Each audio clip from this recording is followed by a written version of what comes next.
Today, we're going to duck into the kitchen to prepare a simple and simply sensational feast inspired by one of China's oldest nomadic tribes, the Hakka people. We're going to do a Hakka-style duck and cabbage soup, very popular in the Hakka village that we visit. Now, this is roast duck that you can buy in the Chinese deli. And in the Chinese deli, you can buy soy sauce chicken with, you can still talk to the chicken. And also, look at that, still walking. And then you can buy, in any supermarket, you can buy the roast chicken or Chinese deli. This way you can use this, either chicken or duck to do this particular dish. And I want to teach you how to say duck in Chinese, okay? Duck in Chinese is called ngap. Ngap. Roast duck means siu ngap. Siu ngap. Siu means roast, big, okay? Now, first I'm going to do is, I'm going to get this out of the way. I'm going to use a little baby knife, and I trim this, and I trim this, and I trim this, and I trim this. This way, I can remove the duck breast, okay? Now look at this. I'm holding onto this. Look at this. I am trimming the duck breast. You see this? The whole duck breast comes out. You see? Because I want to show you how easy it is. This whole piece of duck breast, look how beautiful. This nice and warm. And it's still, you don't believe me, it's still warm. Feel it. It's still warm. The duck just get out of the oven. Whoa, it is warm. And now, and then we're going to take it over here. I'm going to show you how to do this wonderful dish. Now, you know what? Using duck for duck and cabbage soup, this is what I'm going to do. Use this duck for this. But if you don't have to have duck, you know what? You can use chicken, okay? I'm going to do is, I'm going to cut this up. 1, 2, or you can just cut it up like this. Cut, cut, cut, cut, cut, cut, cut, cut, cut. And then put them all back together. Oh, ha! Look at it like that, okay? And then if you happen to have time, you can always go to the supermarket and get the frozen duck breast and make your own duck breast. Let me show you, okay?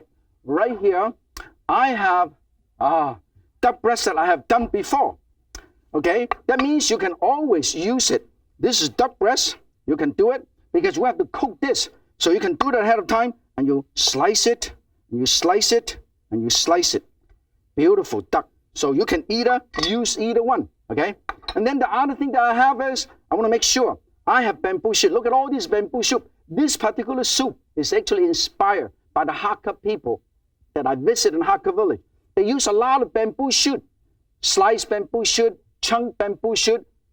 All of these are julienne bamboo shoot, or the whole bamboo shoot, long bamboo shoot, short bamboo shoot. You can buy them in different cans, or you can actually use fresh one. If you open a can, my recommendation is you should water blanch a little bit, because this way you get rid of some of the tannic acid and also the tinny thing. It smells like can. So I would get rid of these and let it parboil a little bit.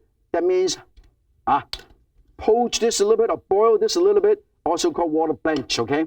And then the broth, I have 6 cups of broth here. I'm gonna get some Napa cabbage. This Napa cabbage is wonderful because Napa cabbage is used by the Chinese and the Japanese, all kind of people. The Korean, you know what? The Korean use this to make kimchi, you see? How many like kimchi? Yes, kimchi is good because kimchi, once you make the kimchi, you can save it for a couple years, okay? And then besides the duck, besides this, I have shiitake mushroom. Now, unless you're really, really hungry, I also have some enoki mushroom. Look how beautiful this is, okay? Unless you're really, really starving or hungry. Otherwise, my recommendation is remove this. This is chew your jaws off. This is not good. You don't want to use this, okay? And then you do not want to eat this either. This is very fibrous, okay? And then I slice this up, slice, slice, slice, slice, slice, slice, slice. And then I have a slice, slice, slice, slice, slice, slice, slice, slice. And then this is all ready. And I have green onion. And I save time. This is what you call quick and easy. And I go 1, 2, 3, 4, 5, 1, 2, 3, 4, 5, 1, 2, 3, 4, 5, 1, 2, 3, 4, 5, 1, 2, 3, 4, 5, 1, 2, 3, 4, 5, 1, 2, 3, 4. It's all done. You look at that. And Chinese is called chong. Green onion, chong. You want to happen to have a little bit of carrot. I found you can also give some color. You know, this particular dish, I'm going to put everything in here, okay? First, I put the duck in here, and then I put the mushroom and the carrot in here, and I put all of the vegetable in here. And then, of course, never forget the Napa cabbage. Everything is already here. And then I want to show you why everything is already here. And I put the bamboo shoot back here, juksun. And then I'm going to pass it around so everybody can taste it. In the meantime, next, my visit with the Hakka people.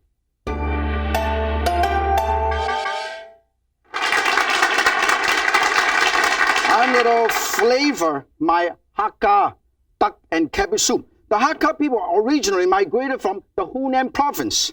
They're just like the Chinese gypsy. White pepper, tiny bit of soy to give that nice rich look to it. And then you know what? Let me taste. Marvelous. The Hakka people are truly gourmets. And then in the meantime, I'm going to have some dry rice stick noodle. And I'll put it right here because I'm going to boil this up and make a Hakka vegetable chow fun later on. This earthy, hearty dish pays tribute to some new friends that I met on my recent visit to Taiwan. Let's take a look at some of the culinary delights of China's greatest wonders.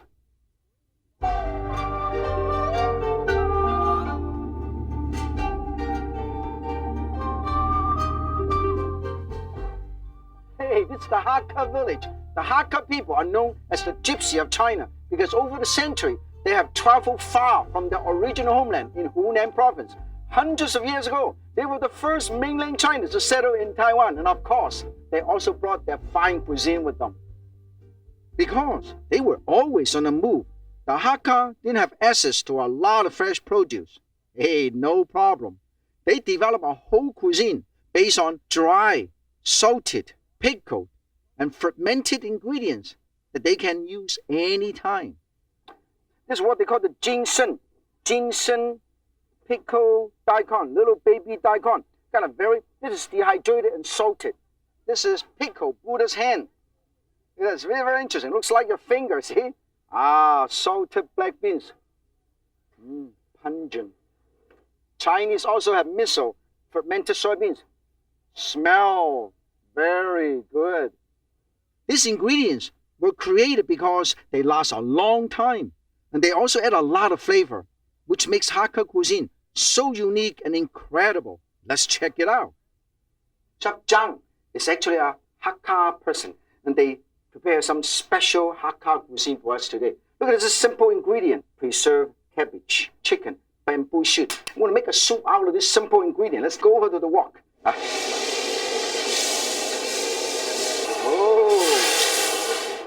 Low heat, let it bubble, let the flavor of the cabbage and the bamboo shoot really come out to the soup. So the soup itself is very, very tasty. Good. The Hakka-style preserved cabbage and bamboo shoot with poached meat. Simple, nutritious, and tasty. The local market, I pick up this preserved Hakka salted vegetable. And then Chef Zhang is going to show how they do the Hakka style pan-fried fan, chow fan. That means rice noodle. Garlic, mushroom, cabbage. It smells so good. I love it. Oh, look at this. Hey, toss. Hey, Oh, look at this. The Hakka-style stir-fried chow fan. See? This is grind tea. We extend the Hakka hospitality by offering you grind tea. Chef Zhang and Mrs. Zhang gave me one of these. Looks like a Chinese baseball bat. Actually, this is the stick that they use to grind the tea, made from guava, from the guava plant. The sign outside Chef Jen says, grind tea. And he was the first person in Taiwan to introduce this Hakka specialty.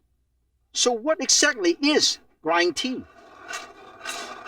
Grind it into powder, into tea powder. Now, let me show you the powder. Then toasted black and white sesame seed, 全部放进去. The whole thing. You never see this anywhere except for Hakka people. They do that. It smells so good. Chinese chefs slimmer than aerobic instructor. Pumpkin seed almond, peanut, toasted. Also put it right in here. It actually come out to be like a paste. And now it's ready to make the tea. Put the hot water here. Oh, you add about a quarter of a cup at a time. I can smell the flavor. Look at this. Paste, pasty. Slowly, slowly. Wow, 很香. Oh, it smells good.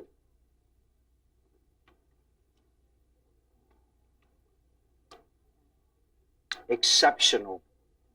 This is the soup with all the pickled vegetable and meat. The Hakka people, very generous people. Master Zheng and his family. Good. You can also have green tea mochi. Use a little bamboo skewer. Now taste this Chinese style mochi. Exclusive Hakka style. The Hakka people are famous for their hospitality. Maybe it is because of their gypsy past. They know what it means to be a stranger, so they welcome any stranger as a friend. And wherever they go, they always build temples to honor their ancestors. To show their respect for the traditions and the people who came before them. Take one taste of their cooking, and you'll be glad those traditions are so well preserved. I don't know whether you can smell it. It smells good. It smells good in the studio. Oh, you know what? Not only smells good, it tastes better than the smell. That means you can actually cook this dish and put in the fridge and then save it and serve it next time. That means it tastes better when it's longer. Now, I'm going to move this. Oh, you got to be careful, okay? I'm going to move this over here. And I just boil the fun. This is fun. This is the dry noodle fun, okay? I'm going to take this and rinse a little bit so when you stir fry it easier because I'm going to use this to make the Hakka vegetarian chow fun. Chow fun means stir fry, okay? I'm going to put this over here and rinse this a little bit. Okay. Oh, shake, shake, shake, shake, shake, shake. And then put it back here. This way, when you stir fry it, they don't get stuck. Now, that's important, okay? This is the chow fun. Now, look at this. All of these dishes actually are inspired by the Hakka people that I make friends with when I was in Taiwan. This is dry rice stick noodle, and this is actually the fresh chow fun. I'm going to pass these around. Now, this is dry, and this is fresh. So you can take a look and feel the texture. Feel it and look at it and see the difference, okay? And take a look at it. Take a look. Take a look. Great exercise. When your kitchen is big enough, you can burn out all your calories. And then when this is all nice and ready, I'm going to get all these fun ready and cut up all the vegetable and get my woks ready, okay? This way, let's get ready. Get ready to stir fry my fun. Here, I'm going to cut up some. Oh, everybody know this is celery, right? No big deal, celery, okay? This is how I cut this up, cut this up, cut this up, and cut this up because I am going to do a little julienne out of these. 1, 2, 3, 4, 5, and 6, 7, 8, 9, 10, 11, 12, 13, 14. This is julienne, okay? Or you can also do julienne like this. Let me show you. You go like this, you go like this, and then you go 1, 2, 3, 4, 5, 6, 7. You see? You put it right here, and then you go, you can even do julienne like this. And you set it aside, and you go 1, 2, 3, 4. Put it right here. And then I also cut up some carrot. Give them nice color, contrast. Make sure you have a sharp knife. A sharp knife is a safe knife. Okay? This particular Hakka vegetarian chow fun. You know what chow means? Chow means stir fry. Say chow. Yeah. Fun. Chow fun. That means stir fry noodle. And I also have some ginger. Slice it up. Another one.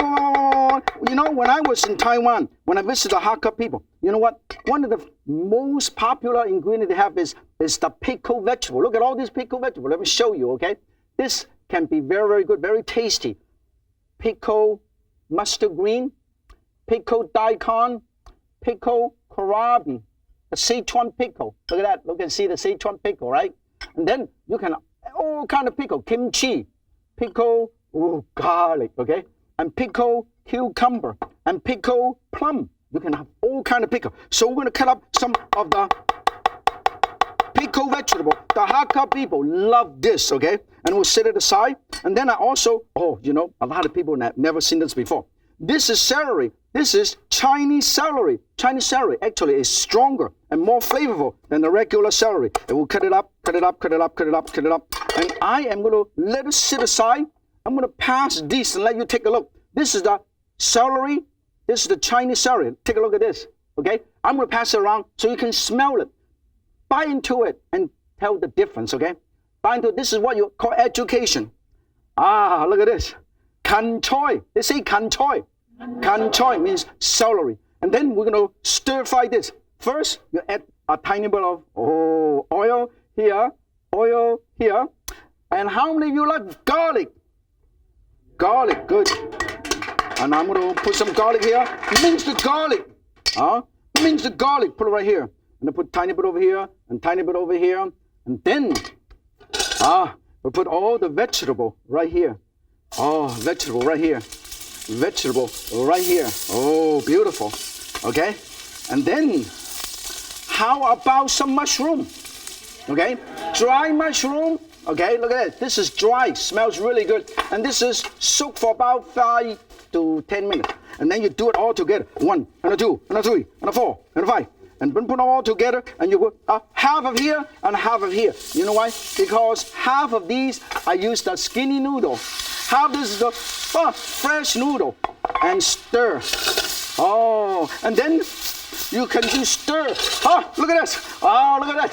Cook it quick and cook it easy. Makes more fun when I finish my Hakka vegetarian chow fun.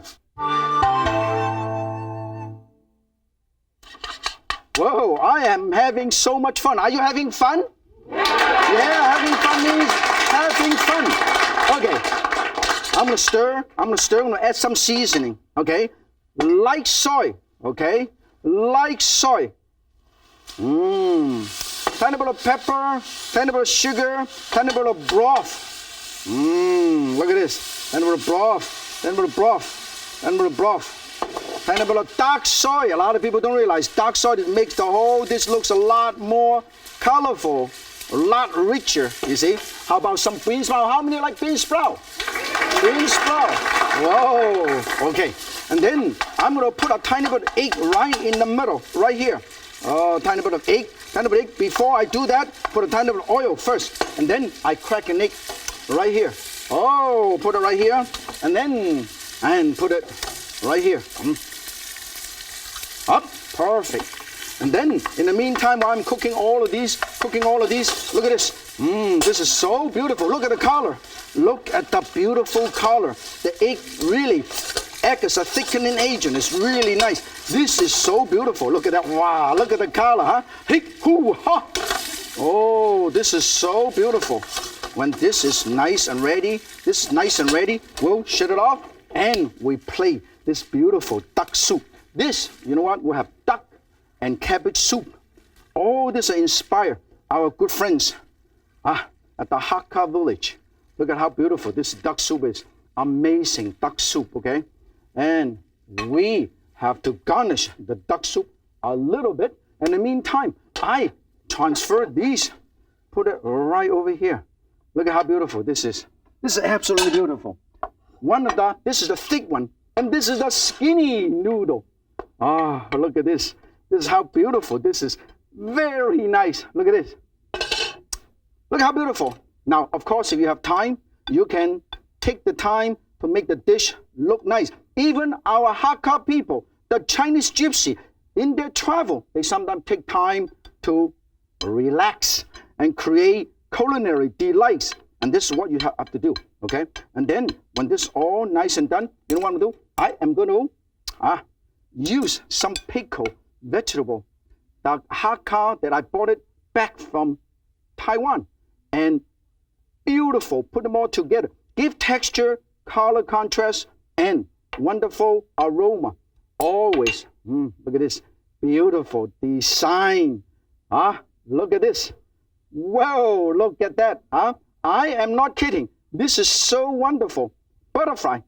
And always do it like this. And that's how beautiful this is. You got one of these, you got one of these, and look at that. Remember, if Yan can cook a quick and easy feast that is simply ducky, so can you. 再见. One of my favorite vegetables is eggplant. Look at that. Eggplant, you can grill the eggplant with a teriyaki glazed. You can make the Sichuan spicy garlic sauce eggplant. And you can also make the Thai green curry eggplant.